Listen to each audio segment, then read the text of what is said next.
But she left me with a question about the history. She wanted me to give some more history about our ancient past.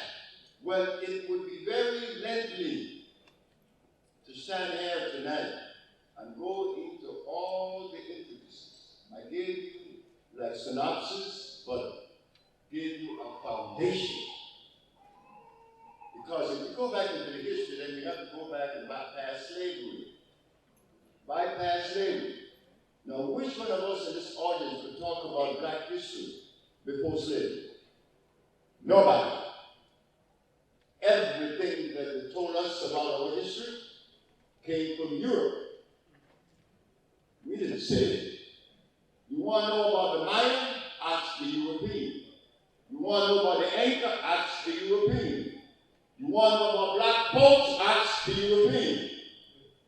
They seem to think that they know more about us than we should know about ourselves. What I did was to go back to Africa, not to Egypt, because there have been many people, leaders in America, that I don't have need to call them names, but take black people to Egypt for what, I don't know. You go inside the pyramid, you come back out, that's it. But when I went to the jungle, I got a planet known as Seh-Haw. Straight out of the jungle, not the pyramids of Egypt. And I removed a tumor from Michael Jackson's son's head in 20 minutes. Those who went to Egypt and went inside the pyramids, all they did was to come back with some souvenirs. But when I went to the jungle, I came back with a medicine. You see? So our history, we have to rewrite it.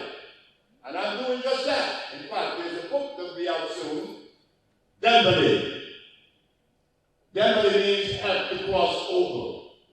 In Dembele, I will explain from A to Z, the best I can possibly can, to show what happened in the movement of people and what was lost. In our case,